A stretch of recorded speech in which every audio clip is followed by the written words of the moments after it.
Waiguru last week hinted she could shift allegiance to the Deputy President William Ruto's camp, citing pressure from her electorate. Waiguru is only the latest of President Uhuru Kenyatta's allies to dump him for his rival deputy's camp. But is the president just losing grip of his political camp, or is it a case of poor strategy managing his succession? Murimi Mwangi interrogates on this week's House of Cards. Take a look.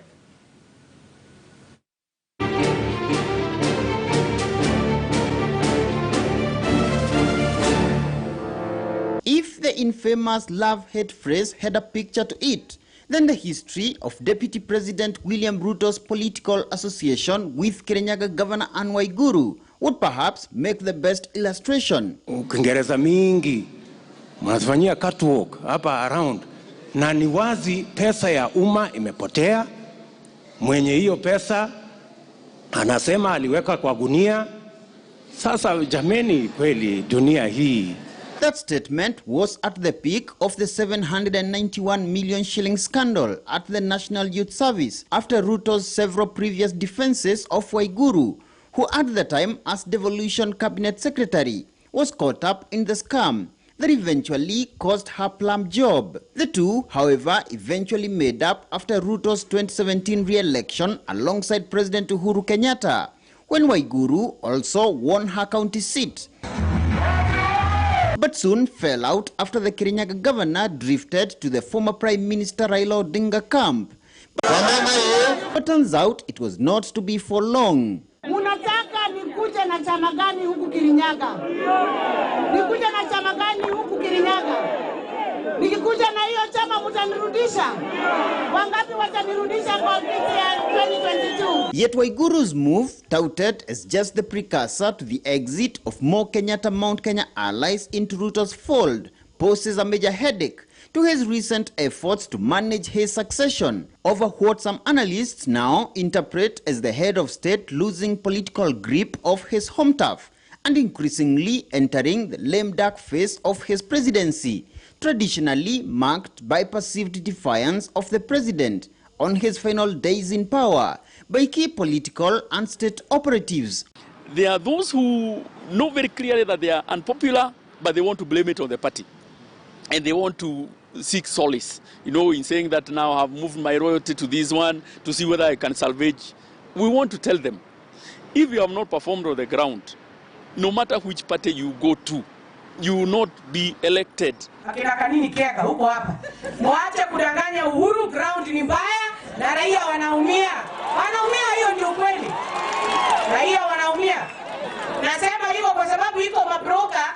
Ukipigiwa simu na Uhuru na Zurura ukiambia watu niliongea na Uhuru jana usiku, kama mliongea bwana utamwambia mafuta imepanda bei na gas. It is not unusual. It happens all the time. That when a politician sees that his or her side is losing, you jump on the winning side, and then if you can, then make it appear as if you are the one who helped in the winning, that sort of thing. So that is going on. I'm calling it unity of purpose, and I have seen it with some people. And I can say here, I admire the people of Northeastern. Whenever there is an issue that affects their community, they come together, irrespective of the political formation. That's what I expect Central to do. Kenyatta has been working overtime to unite Odinga with the One Kenya Alliance, whose key core principals Musalia Mudavadi, Kalonzo Musyoka, and Gideon Moi all eye the presidency, a game plan that has fallen into headwinds of alleged disconnect between senior state technocrats and pro-Kenyatta politicians on how best to handle the succession, with a number of Kenyatta allies decrying lack of facilitation and poor strategy in the president's political axis. Already, such Mount Kenya leaders as Murang'a Governor Mwangi wa Iria and longtime Kenyatta ally, National Assembly Speaker Justin Muturi, have launched separate presidential campaigns. The confusion on Kenyatta's mountain backyard and fears of further defections from his camp, complicating matters even for Odinga, who had for a while appeared as Kenyatta's favorite to succeed him. Raila was elected. The election was taken away from him. That is the fact. So what we want now is the so-called deep state being talked about is to keep off from people's elections and let the people elect the person they really like. This election that is coming will be on issues. And William Ruto has captured the imagination of the hustlers nation, and they are 90% of this country. And this is a big wave that somebody today is talking about the lowly people, the people down there. Even talking about them is good enough, even before you do anything. President Uhuru hataki kiti, mtu anataka kiti ni Ruto na Raila.